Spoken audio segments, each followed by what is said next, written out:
My name is Søren Askegaard. I'm a professor at the Department of Marketing and Management in the Commerce, Consumption and Culture Research Unit in random order.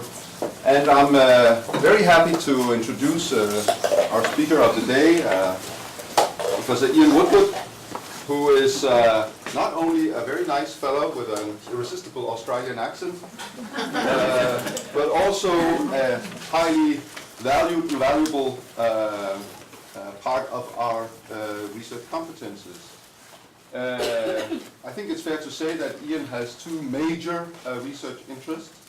One is material culture, where in particular his interest in the highly valorized substance of vinyl, which has given birth to a modern consumption icon, has made international impact. We're not going to hear so much about that today, however, but there are a plethora of books and articles you can consult if you're interested in material culture. And the other big research interest of Ian's is cosmopolitanism and globalization processes. And with those two, I'll leave the word to Ian for explaining what that means, but just concluding by saying that with these two interests and his sociological background, Ian is an incredibly valuable part of our interdisciplinary research community at the Department of Marketing and Management. So welcome, Ian, and the floor is yours. Thank you very much. Yeah, I will talk. There's two slides that have got some vinyl references here. I couldn't avoid it. But actually, the first 5 minutes of the presentation, what I wanted to do was to give an introduction to the way in which I frame my research, the types of questions I'm asking, and here you see maybe the relationships between these two fields: materiality studies of material culture, and cosmopolitanism studies. So I think the research that I undertake is united through the concept of value, but not just how we value things in terms of consumption context, but how we value things and people. How do we decide what and who is good or bad or ugly or whatever? How do we admit stuff into our worlds? Who and what belongs in those worlds? Who or what is excluded, and on what principles? I think these are the big questions which unite both of those fields of research so I've mentioned. So my interest in these large questions stem from a broader sociological interest in how what I call symbolic boundaries are made and maintained. These are the routinal judgments and processes of weighing up, the modes and techniques of evaluation of people and things. So sociologists have long been interested, and this is a nice quote from one of the contemporary leaders in symbolic boundary research, Michel Lamont. Sociologists have long been interested in the socio-economic dimensions of differentiation. But relatively recently, they have become also be interested in questions of cultural differentiation. And in doing so, they need a different repertoire, a different language, a different conceptual bank to draw upon, and this is where boundaries come in. So, in my research on consumption, the transitions will be a feature of the talk. In my research on consumption and material culture, which I won't talk about specifically today, unless they intersect with cosmopolitanism studies, which they do to some degree, I've been concerned with these boundary-making processes as expressed through material things and their coordination into systems of symbolic organisation. Decorating the home, a topic I've published it on for the first half dozen or so years of my career, and also the Renaissance, reference one to vinyl, the renaissance of the long-playing vinyl disc. It's a shame Torben's not here. Whenever I look at this photo, I think somehow this is Torben, tending to his vinyl wall. To me, it somehow physically resembles Torben. It's a guy called Klaus Brieler, a Berlin-based musician. But anyway, that's another story. In my research on cosmopolitanism, for me, the key question is how we make sense of our expanded worlds. Where do we draw the boundaries now that these worlds are relatively open-ended? And also whether or not we begin to develop feelings of widening responsibility for strangers, for environments far away from us, to seek to understand and be changed by incorporating the viewpoints and worldviews apparently very much like our own. So here, to put it simply, is a big question. Does globalization make us globalists? Are we just more mobile in various ways, or more omnivorous in our consumption habits, while still maintaining a narrow sense of who and where and who else, who and what belong and where, and who else is right to live with us and around us? Or do globalization processes encourage us to take a global view?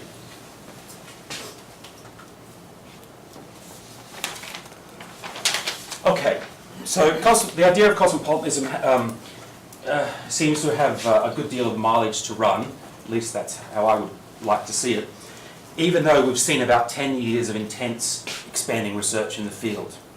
It's now evident in most areas of the social sciences and humanities. Part of its attraction, the concept at least, is in the sheer diversity of its applications. Urban studies, music studies, aesthetics, studies of everyday intercultural practices and exchange.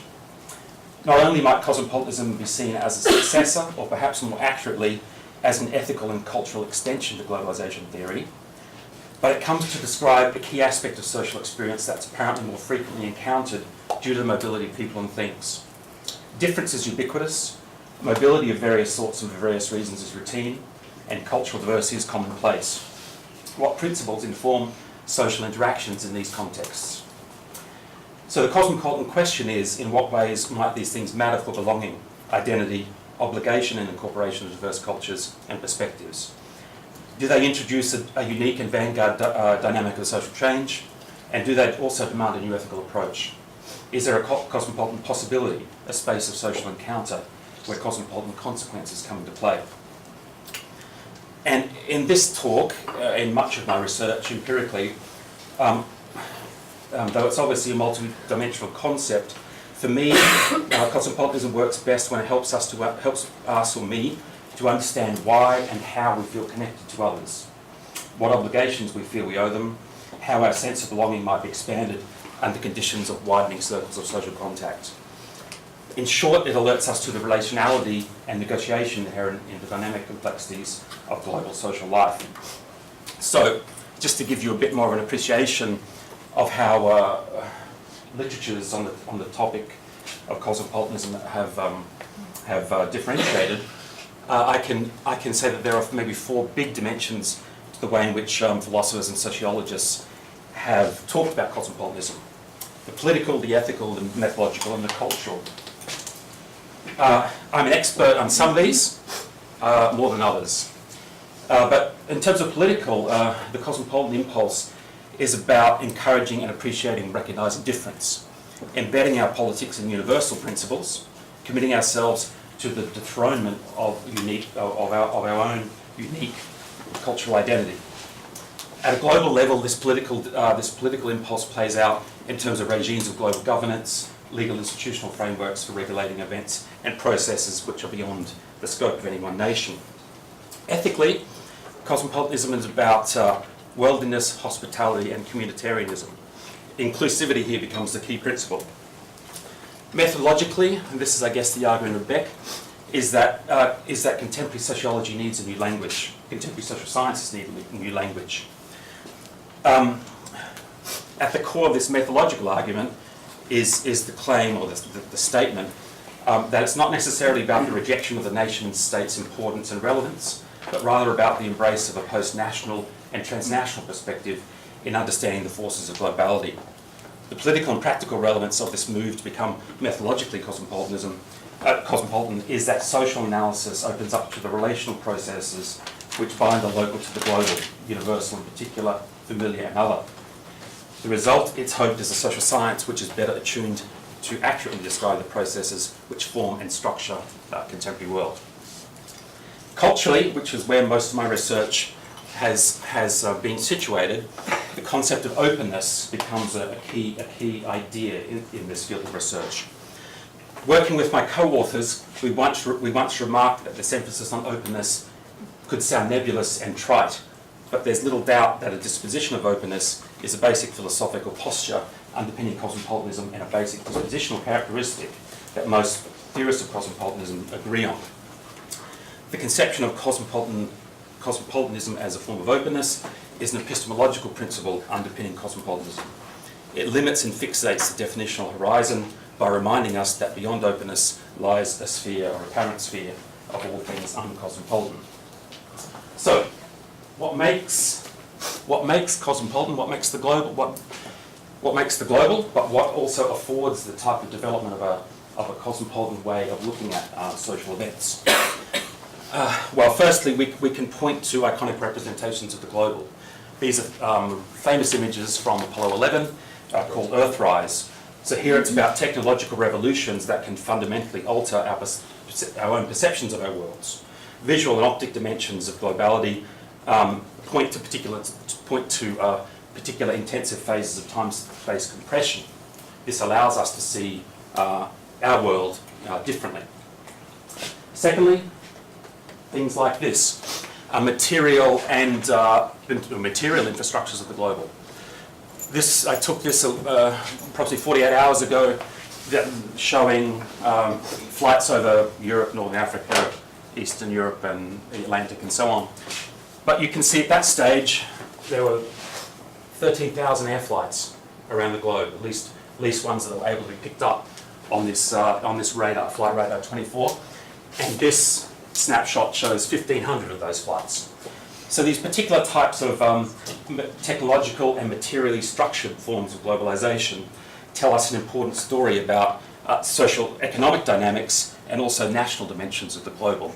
This also, these architectures of the global also afford the development of cosmopolitan types of ways of thinking about the world. Second reference to vinyl. You can talk about material, cultural, and consumptive dimensions of the global.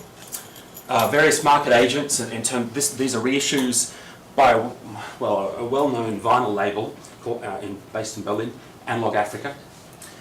And this is not the only example, but it's one of the best. The way in which various types of market agents and market actors recover, heritagize, and diffuse various new old sounds from different parts of the world to new audiences who embrace these sounds, and they become part of a sort of a cosmopolitan consumption scape. And also, various types of debates that circulate in news. So mobilities of various sorts, exchanges of people, ideas and things, changing consciousness in terms of the global. Social status systems based around demonstrating openness and civility. The practicalities of getting along in the world demand it, and many people actively embrace it, but some don't. What's the relation between globalization and cosmopolitanism, and what experiential and social pathways make people open to appreciating and competently dealing with difference? For me, this is the basic question of key research strands in the field of cosmopolitanism. Does globality invite and necessitate a reorientation of boundaries and borders? And what are the processes socially, and what are the processes and dynamics around this tension? Okay.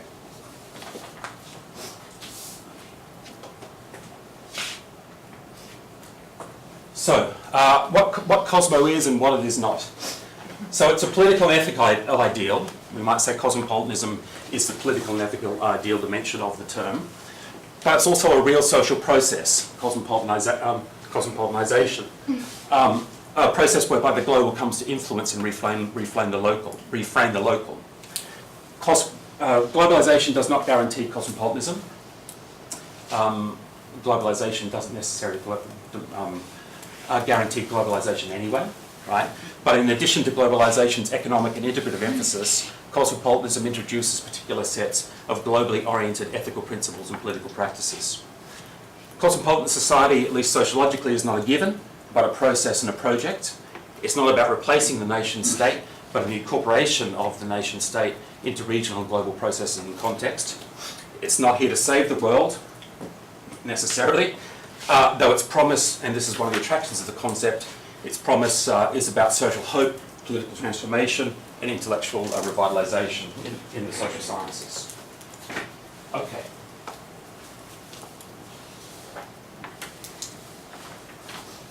Okay, note on method, or a couple of notes on method and approach. So my work on cosmopolitanism consists of theoretical pieces, but also quite a number of empirical papers, mostly in small teams, and always involving a good colleague of mine, Zlatko Skribish, well, virtually always. Lately then, also a small team of postgraduate students and postdocs, at least in the Australian context from which I've come. Methodologically, I use mostly qualitative approaches, interviews, focus groups, visual and material methods, but I've also, in a couple of papers, used quantitative survey methods based on representative samples when they're available. In my qualitative work, I use a key conceptual framework which operates at the point between cultural and cognitive research. A key methodology fixes around what I go on to explain through a bundle of related concepts, alluding to this idea of symbolic boundaries I referred to earlier, around boundaries, categories, and schemas. The general idea of symbolic boundaries is that they're conceptual distinctions that people use to categorize objects, other people, practices, and even times and spaces. This has been at the heart of sort of underlying methodological framework of my work. Symbolic boundaries are tools by which individuals and groups distinguish between the things which they deem good or bad. Examining them allows us to capture the dynamic dimensions of social relations as groups compete in the production, diffusion, and institutionalization of alternative systems and principles of classifications. Symbolic boundaries also separate people into groups and generate feelings of similarity in group membership, which have implications for how social and economic capitals are distributed. In some of my research published, we've also used the idea of cognitive schema from the field of cognitive sociology as a point of methodological orientation. Cognitive schemas have been referred to as knowledge structures, clusters of ideas for thinking with, which individuals use to simplify and systematize knowledge about social life and determine pathways for social action. They form part of the culturally structured cognitive architecture of symbolic boundaries. As such, the multiplicity of vocabularies and semantic repertoires deployed by people reveal aspects of how they structure the world in their mind, as well as pointing to how they engage with it practically.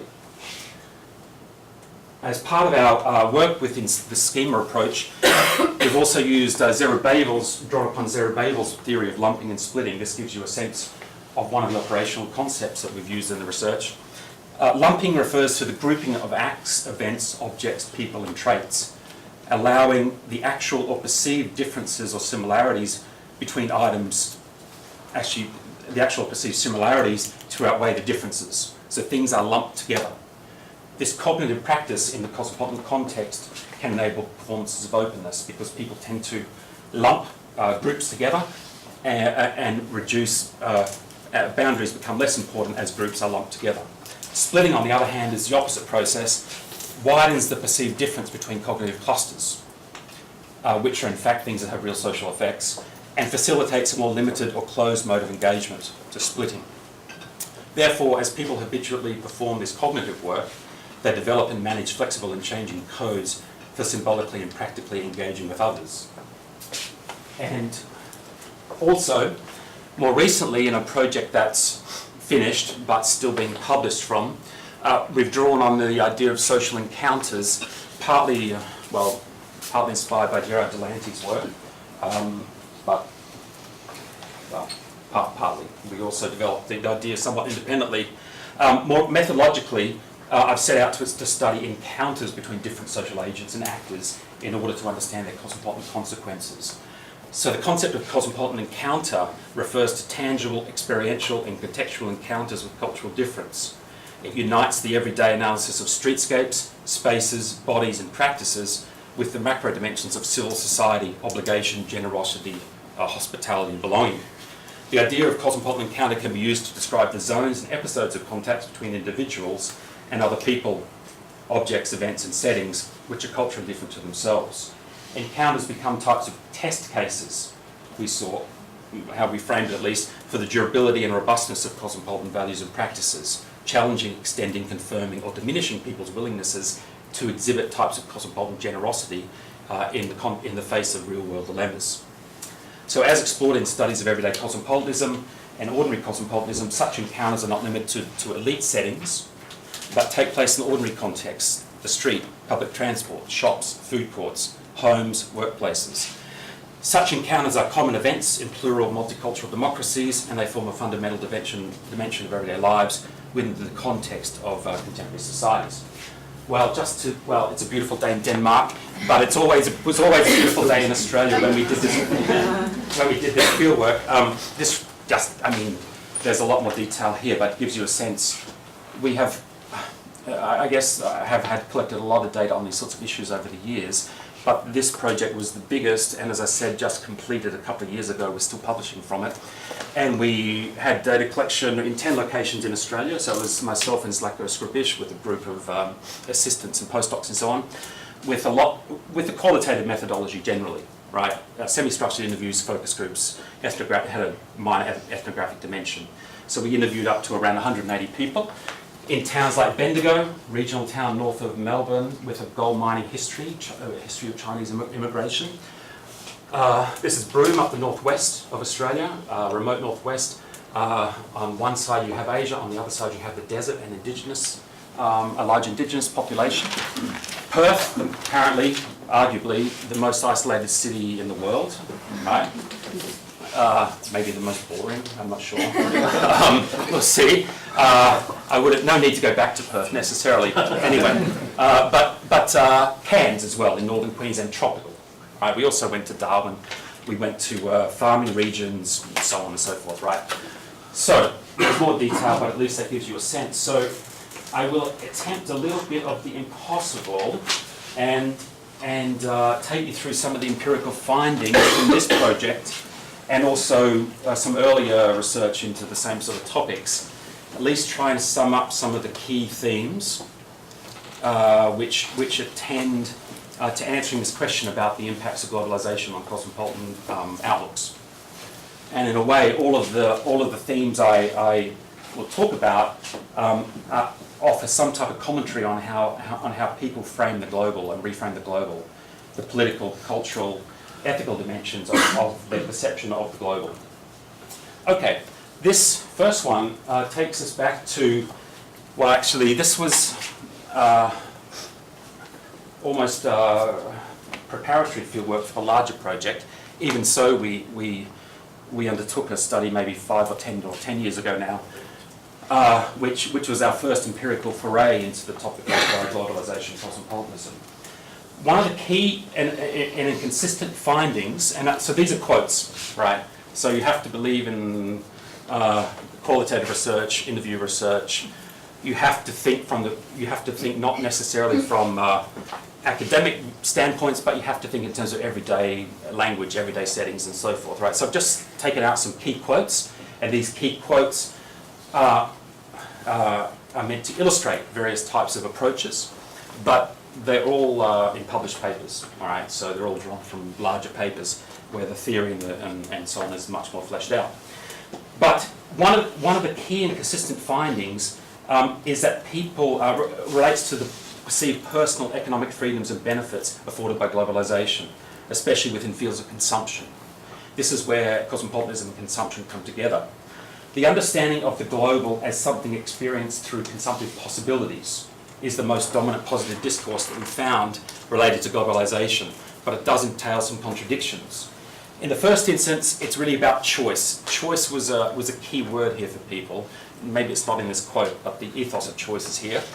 For our participants, globalization means that there is now a vast supermarket of goods, images, and services that can be accessed locally, or for that matter, irrespective of location.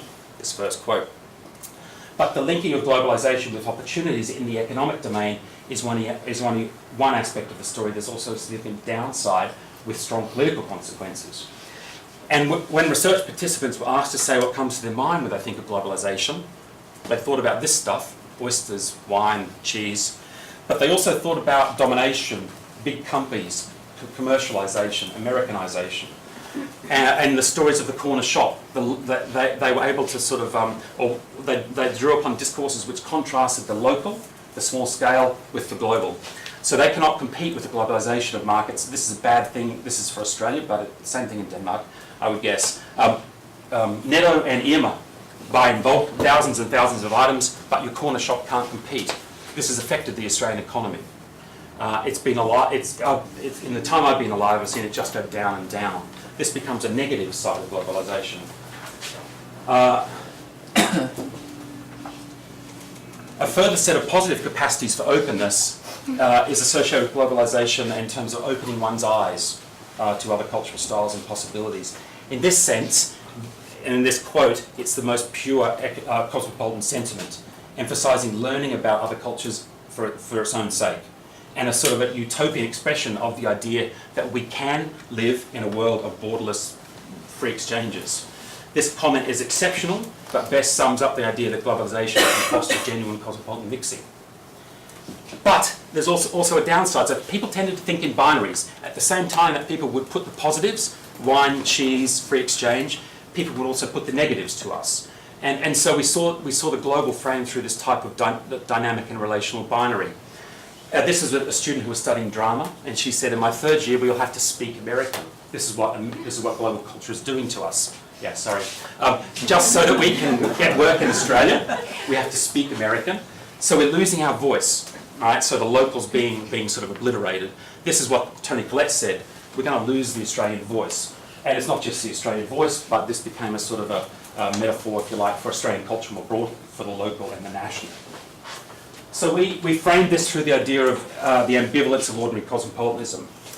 And this was also tested in a quantitative paper. We came up with the same sort of findings. We had a representative sample called the Australian, what's it called? Political Science Survey, representative samples of Australians.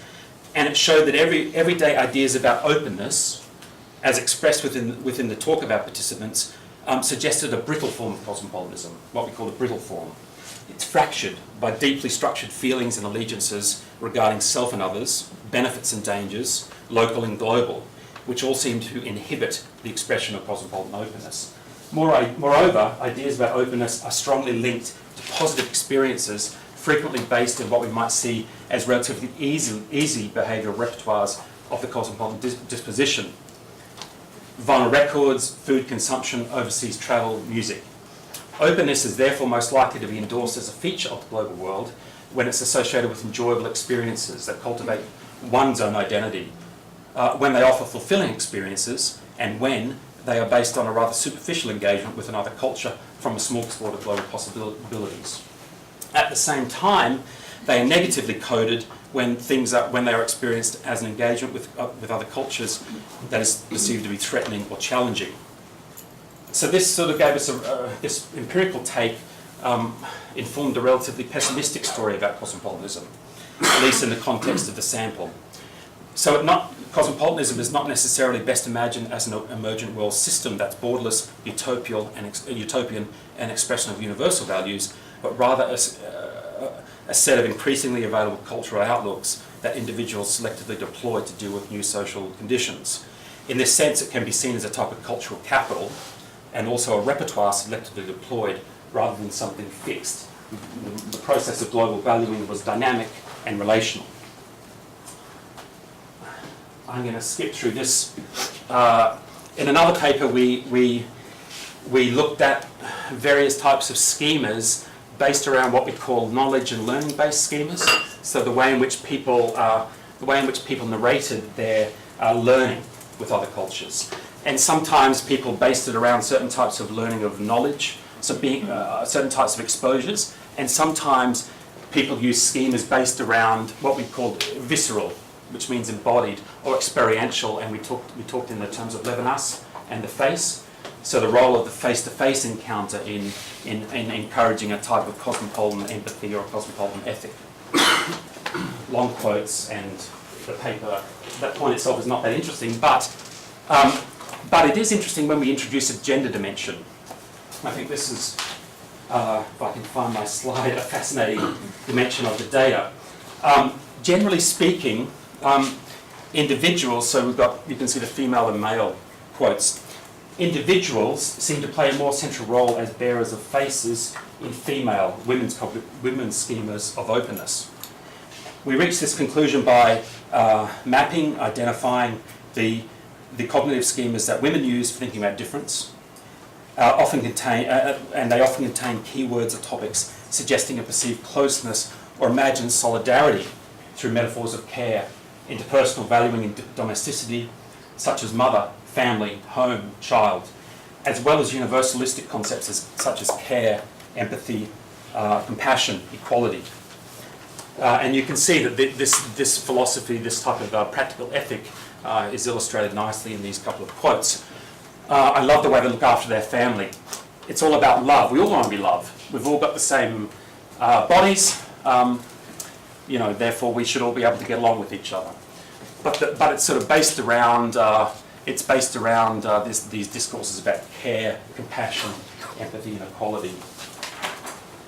According to our findings, but male cognitive schemas tended to assign the duty of hospitality outside the individual. Women's language was based around care, face interactions and so on. Men tended to externalise this responsibility as something to be just institutionally guaranteed or institutionally managed. Appropriate forms of welcoming strangers and fairness are thus not an individual's responsibility, but the task of an organisation or the state. One particularly clear example of this was presented to us by a male in his 30s who emphasised the importance of infrastructure, legal institutional arrangements, having a good system in place to welcome strangers. When asked if he had any feelings regarding whether Australia was obliged to take in foreigners or not, he replied that Australia must do so within the context of UN conventions or whatever. Similarly, sounds like Donald Trump the way I said that, but you get the point. Similarly, a male in his, partly it's a Trumpian philosophy, similarly a male in his 60s observes the movements of migrants and refugees within social structures and legal frameworks, using his personal knowledge of refugees, supposed personal knowledge, to argue for better systems of checking up. So these are sort of legal discourses. We interpret that men's inclination to situate the other in a category distant from the self has two important implications. Firstly, feelings of difference and distance enable a suspension of emotion-laden judgments and enable one to argue in favour of institutionally defined processes and power structures. Something that I don't have personal responsibility for, someone else looks after that. These are legal matters, not about how I should deal with people. Secondly, assigning another person to an island of cognitive meaning, in the language of the methodology, separate from the self, increases the evaluation of them as not being entitled to freely enter Australia without this being perceived as the infiltration of strangers. Similarly, this gender distinction was found to impact on our interviewees' perspectives on the conditionality of hospitality. More specifically, the men in our sample more frequently express symbolic ownership over the nation, in various ways stating, as an elderly male did in our sample, that this is my bloody country. One possible explanation for this is that masculine status, power and cultural value is traditionally property dependent and accumulated through repertoires for managing and controlling property, including, in this case, monopolising dominant narratives of the nation as something owned by certain groups. Okay, and this, again, all of these, and this is in a paper just published last year, I think, about cosmopolitanism and gender. And another theme that comes up in the data, and also another paper, relates to the way in which cosmopolitan types of outlooks to openness become entangled with nationalism. The frame of the nation returns as an anchoring device that bites back in times of social stress. So cutting across and tying these different conceptualizations of belonging to Australia, or the nation, was the popular notion of the fair go, which is the sort of everyday ideology in the Australian social context. The way our participants described the fair go revolved around being open.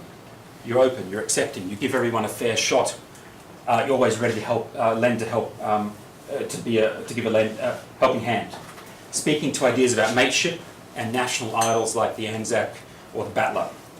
As such, these ideals about what it means to be Australian might correspond to the values associated with cosmopolitan ethics, and in fact, until they are pushed, they seem to serve the purpose to imagine bonds of solidarity between and across strangers.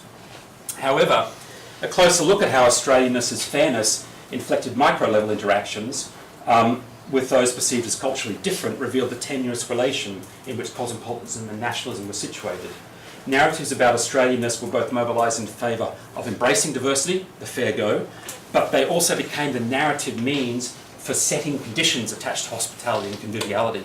So this fair go ethos seemed open and friendly and so on, until you come up against certain situations where that same discourse can be turned on its head from being something which is inclusive to being something exclusivist. Yeah, okay, I've probably summed that up well enough. So our findings highlight, and you can look at some of these quotes, but I'll sum it up for you. Our findings here highlight the uneasy relationship between national and cosmopolitan values. We found that national and cosmopolitan values overlap or coincide when intersecting or interacting in safe or sanitized social settings. However, when confronted with dangerous or uncomfortable diversities, the national discourse of the fair go served to mobilize boundaries rather than bridge experiences. The mythology of belonging around fairness and mateship was not universal, as the ideals might suggest, but indeed exclusivist, and their meaning was relatively easily switched and inverted. In fact, and these lower bottom quotes illustrate, in fact, some participants used the fair go discourse to argue for better treatment of white Australians. Okay. Yeah. Heading toward the end, but I think we've got plenty of time, so I can just relax. Okay. So, and another paper. We also looked at what it means for our participants to get along, how they understood getting along in multicultural settings. As the same, one participant described to us his understanding of participating in a diverse work environment. And, excuse the blatant racism, but anyone who interviews people, once you talk to people about everyday life stuff, they say, lots of stuff just pours out, right? So, which is what we're interested in. So our data consisted of many examples of exposure to difference that were not voluntary, and in fact were very tense or required great effort to negotiate. And we were interested in this question of how people negotiate difference in everyday settings. Rather than dismissing such encounters as void of cosmopolitan potential, such instances became highly useful for examining the terms of engagement, the types of social relations and other influences that could assist or hinder deeper forms of openness. The following participant, I think this is the second quote, whose volunteering practice is guided by her desire to help others, exposed her to more challenging encounters. She demonstrated cosmopolitan dispositions around mobility and obligation of care for others, but what drew our attention to her narrative was how such individual openness comes with certain limits and conditions, in this case around perceptions of the body, cleanliness, self-presentation. They just don't have the same level of cleanliness. I want to help them. I think that we could help them to attain that, but I'm not sure that that's what they want. I want to be open to these people. I would help them do anything they wanted, but there are some parts of the way in which they're performing everyday civilities which is offensive and somehow is counter to the norms, to social norms. So encounters with diversity take place in a multitude of settings and can involve a range of performances and emotional responses. We analysed how participants framed their encounters with diversity, what triggered feelings of discomfort, cleanliness, and how they managed these. Many participants describe short encounters and everyday concepts like this one. When you go out and you might walk past someone that you don't know and give them a general little smile, I just find a lot of them don't even seem to look sideways or be interested. There's these narrations of encounters. It's give them a smile. I don't see a person for what colour skin they have or anything like that. I'll smile at anyone if I make eye contact, but I just don't get that friendliness back. So this brief narrative about casual encounters in neighbourhoods is indicative of many others in our data. The participant was unable to explain to herself why her friendly gesture was not reciprocated, while emphasising that she would treat everybody else equally. People should smile at each other. We observed consistently that narratives about encounters that were experienced as unpleasant were linked to disclaimers such as this, reflecting what has been referred to by others as a type of race talk. Participants felt that they made efforts that were not reciprocated. The ground rules of civilities were not followed, norms of civilities were breached, and as in this case, participants frequently described bad feelings, even though encounters were mostly transient. These were experiences that they narrated, which stuck in their minds. They take place in public transports, taxis. Taxis were a difficult zone for people to negotiate, at shops, or just passing others in the street.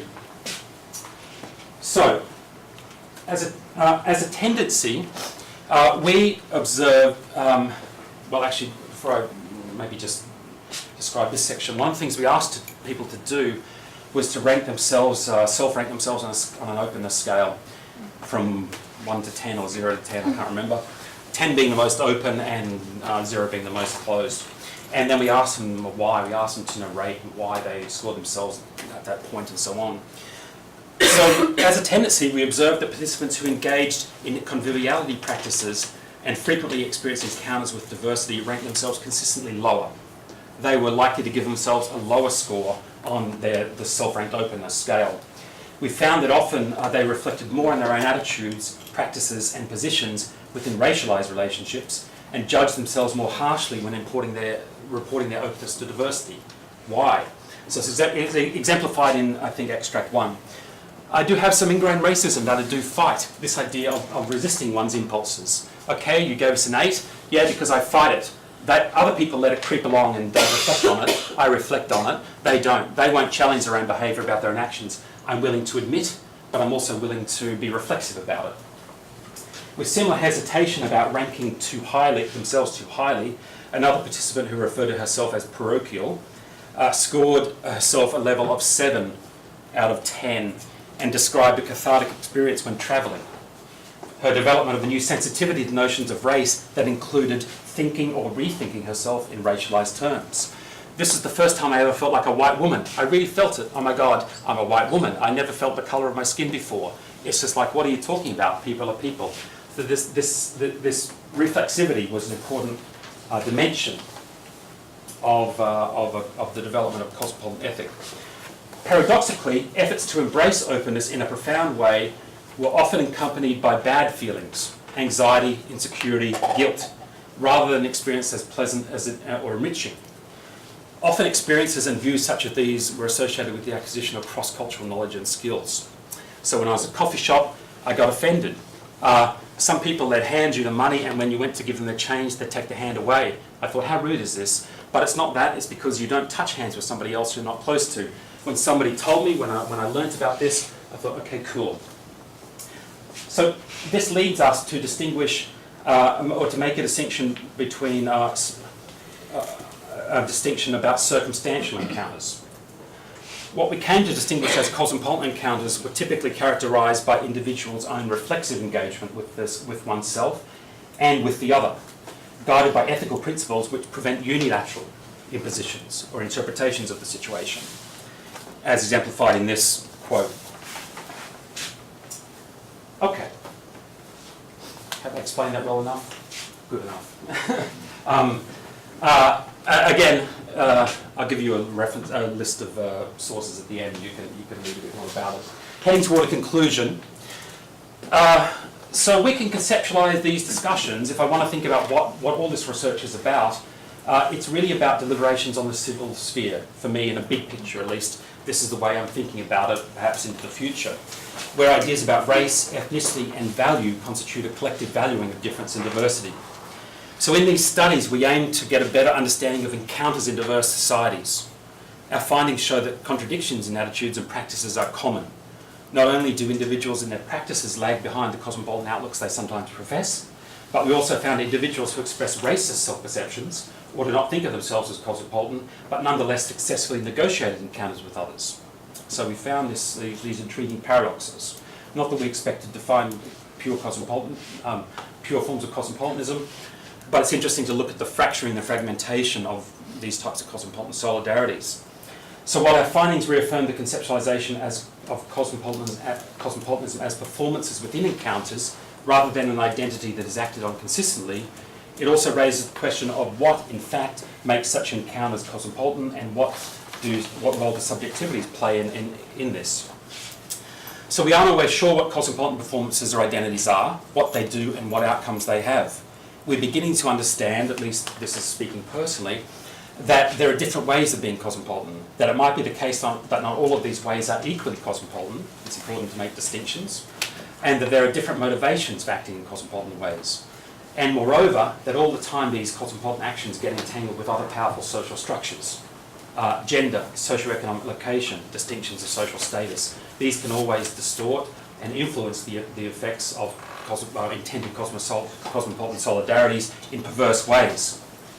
We argue that not all encounters with diversity qualify as cosmopolitan just because people incidentally from different backgrounds people with different backgrounds fleetingly congregate in transient social settings or tolerate each other's presence and thereby challenge the notion that exposure will eventually overcome prejudice. We respond to critiques of everyday cosmopolitanism as the cosmopolitanization of everything by seeking to analytically and empirically define the characteristics of cosmopolitan encounters. This is what we tried to do in this body of recent papers. So within our own participants' narratives, two crucial dimensions emerge, which we develop in turn. One is reflexivity in everyday engagements, and one is an ethical framework based on the principle of sharing. Let me sum up. Reflexive engagement in encounters with diversity relates to the cosmopolitan disposition of openness. Rather than evidence for cosmopolitan self-fashioning, we found that narratives of encounters were often subtly framed in terms of performing whiteness in the Australian context and dominance, and understood in terms of controlling or managing difference, rather than more or less successfully by assuming normative power in encounters. Participants were often aware of their own positionality and enacted racial scripts unintentionally. This, however, resulted in encounters that reproduced and confirmed racialised subjectivities rather than enabled cosmopolitan self-fashioning. However, a minority of participants described sentiments of being and becoming more aware of their own positionality, and in these instances we can see the sort of the expression, the birth of a cosmopolitan type of sensibility. Often these processes, as I've said, were accompanied by insecurities, anxieties and critical reflections on the self, leading to a deeper reflexive engagement with diversity. We believe that such feelings to some extent stem from the perception of the structural limitations imposed on enacting cosmopolitan scripts.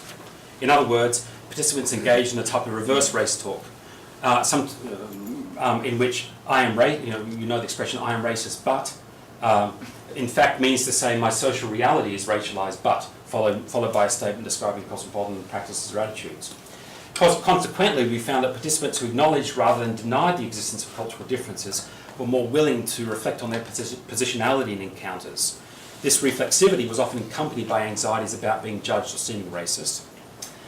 So the findings of our study imply a critique of reductionist definitions of cosmopolitanism in terms of hospitality and tolerance. Hospitality forms part of the cosmopolitan disposition, but the concept is based on a relationship in terms of guest and host, one person extending a hand, the other agreeing to the conditions attached by an invitation. Cosmopolitan conviviality needs to move beyond selective and controlled situations of giving spaces to belong or means to subsist at a distance to facilitate truly equal encounters, whatever that might be. This requires a cosmopolitan ethic based on sharing. This notion of sharing was important. Sharing the power to set rules for exchanges, sharing the right to perform culturally distinct practices, sharing experiences, both good and bad, with one another. This is socially and collectively difficult. So we distinguish the ethical reasoning our participants draw upon from existing models such as the ethics of care proposed by Gassenhage, as we do not see it derived from a particular type of relationship to the nation state, nor do we see this, nor do we simply expand this framework to a community conceptualized as transnational or universal.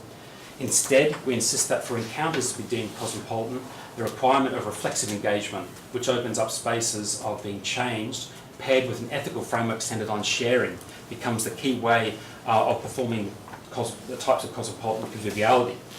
Sharing comprises the acknowledgement and respect towards cultural idiosyncrasies within a relationship in which normative power is held between all parties involved.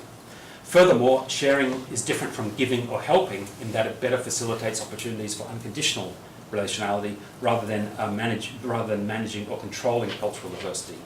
This includes the accumulation of cross-cultural knowledge and communication skills and the ongoing interrogation of prejudices, stereotypes and self. Crucially, such reasoning acknowledges cosmopolitan outcomes as potential for every encounter within diversity that is uncertain and needs to be worked on, a type of emotional work in every instance by the individuals involved.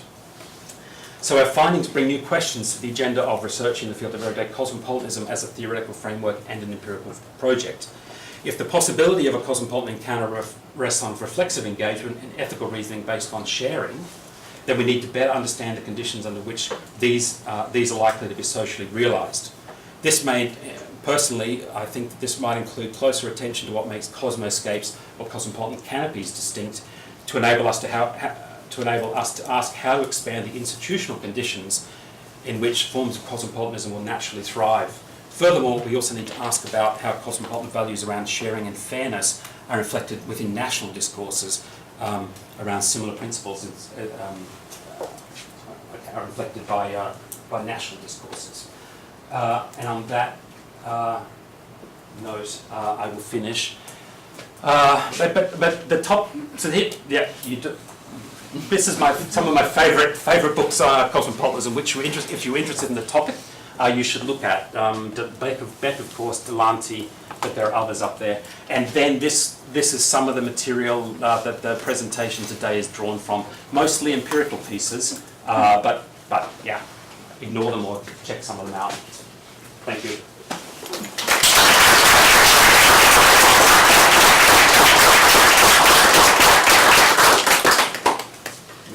We have time for questions. Me first? Yes, Wow, you're okay. first. Thank you, Ian. That was really interesting. And I love all of the raw data, but I really would like to hear more about, well, I could borrow from Søren, the context of context. You know, more of a what is the public discourse? What are the kind of media narratives that are happening? And I think that I thought about this because I'm sure you heard about the scandal in New Zealand, a neighboring country, with the Polynesian man who's a director who's characterized New Zealand as racist as fuck. Oh, yeah. And there's been a huge reaction. And Yeah. it very much seems like New Zealand having a self-identity as a more cosmopolitan country and having this really strong reaction to this public attack, you know, that they perceive. So I wonder if there's similar things, or there are conversations like that happening in Australia? Yeah, for sure. Mm-hmm. And I'm a media researcher, and I've always tried to, as a sociologist, I've been interested in everyday practices and everyday engagements. And yeah, so in the papers that we've done, the research that we've done, we really haven't focused on the context and so on. Yeah, of course, we need to study history. We need to study some of the circulation of media narratives and media events, but we haven't analysed those closely. They come up in the conversations we have with participants, and they clearly inform some of the ways in which people are thinking about the global, right? So, yeah, it's in the data, it's in the way people narrate, and the way people talk about it. But for me, I've always been interested more in everyday practices and everyday negotiations, rather than studying media discourses. But having said that, I think, yeah, you can imagine some interesting projects around museums. Festivals is a project I'm thinking about, or trying to get underway at the moment.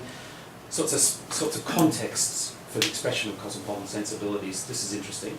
Here, for me, it's often about or the way I'm thinking about it is through this idea of material spatial architectures and the way in which particular types of social spatial settings afford, generate, allow certain types of cosmopolitan expressions. This is an idea that has been expressed in various theoretical pieces through my research in this topic, but not always thoroughly empirically interrogated. So this is something I think would be worth looking at. With the vinyl project, we did look at the circulation of vinyl in certain types of cosmopolitan spaces in cities. This is maybe context of context. Yeah, there's a lot of stuff there, but Thank you. thanks. Yeah, I understood you as saying that this is somehow a historical kind of unique development, and if so, I would like to challenge that idea a bit. I mean, hasn't there always been various attempts, ideologies, ethical projects to unite humanity on the basis of equality, sharing, particular idea of progress and unity? I'm thinking of the Communist International. I'm thinking of the Ummah, the community of believers, or every religion has a sort of, these, and actually the same principles of equality in that community, the sharing, the ethical standard.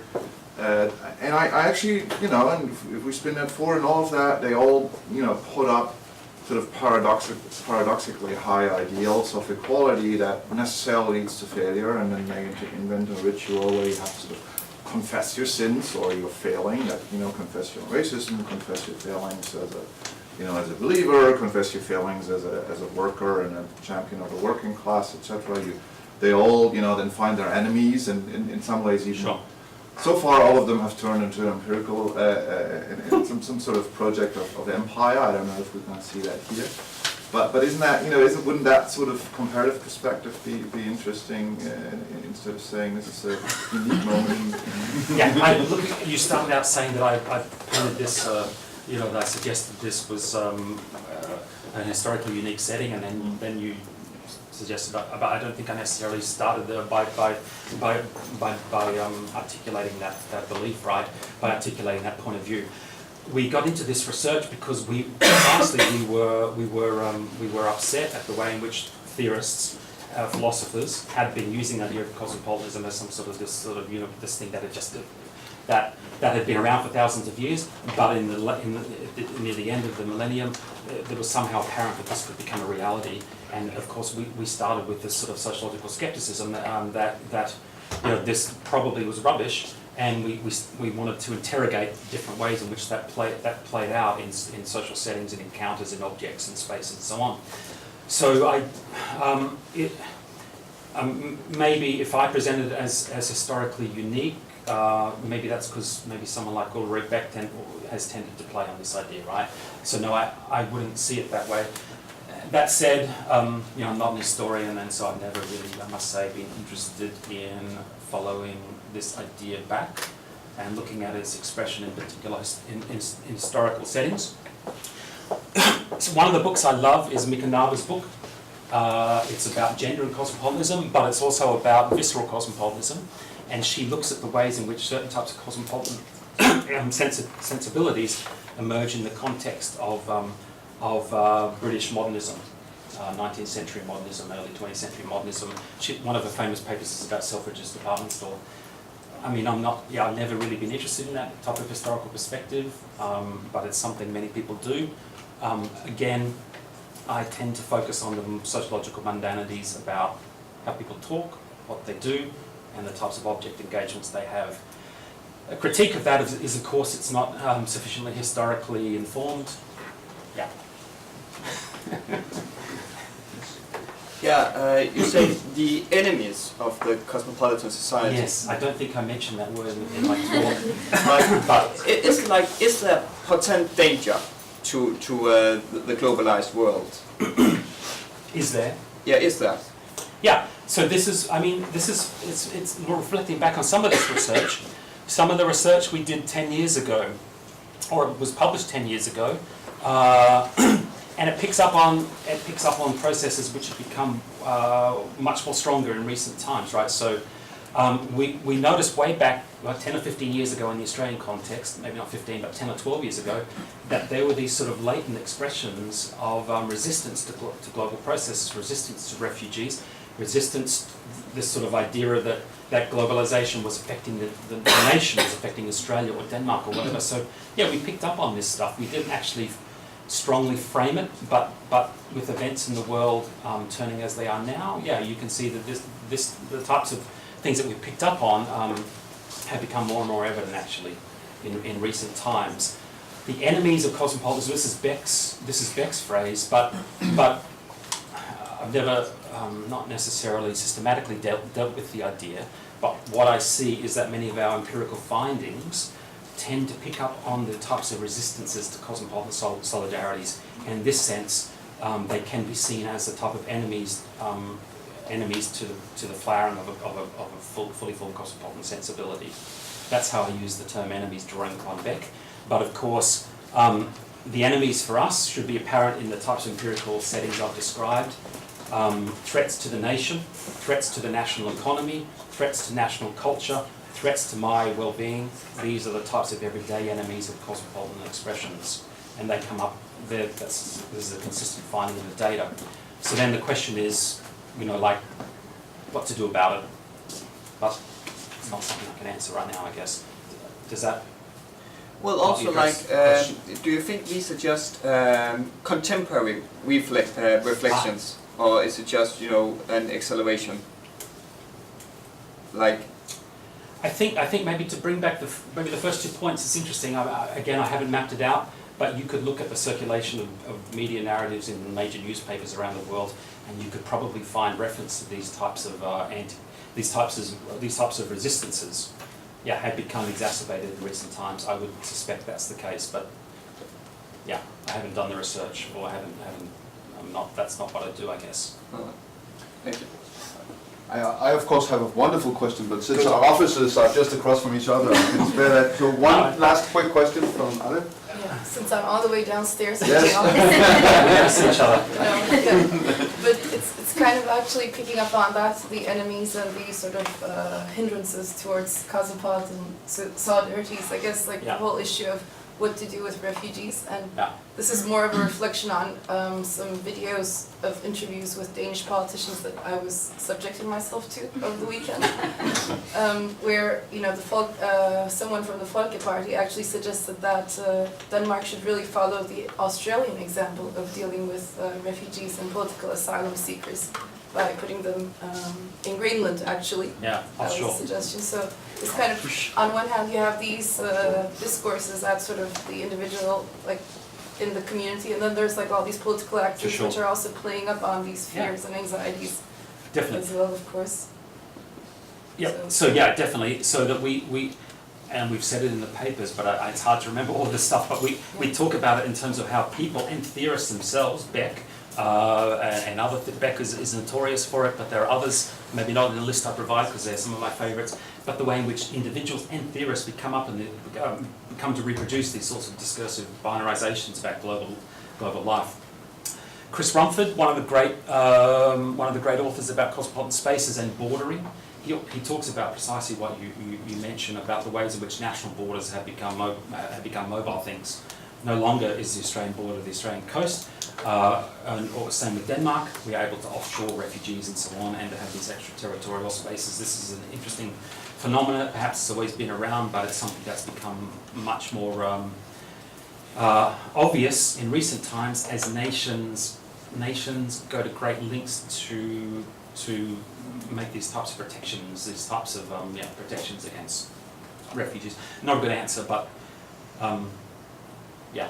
Have I answered your question? At least Well, it wasn't really a question. It wasn't a question, Yeah. exactly. So I, Yeah. but you A should long read, answer to a long question. Yeah, you should read Rumford's work around mobile borders. This I is an will. interesting way to think about it. But again, I would say there are so many interesting things here, but I'm more interested in everyday practices and particularly everyday discourses and the way in which they circulate and have social efficacy.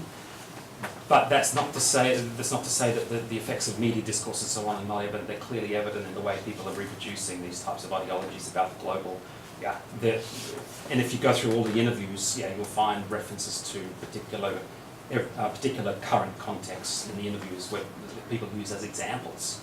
And so in this sense, like all my research actually, like many of us here, we're interested in the way in which fantasy and reality interpenetrate, right? The way in which people tell stories. True or false, these stories have a type of political and cultural efficacy. This is where it gets interesting.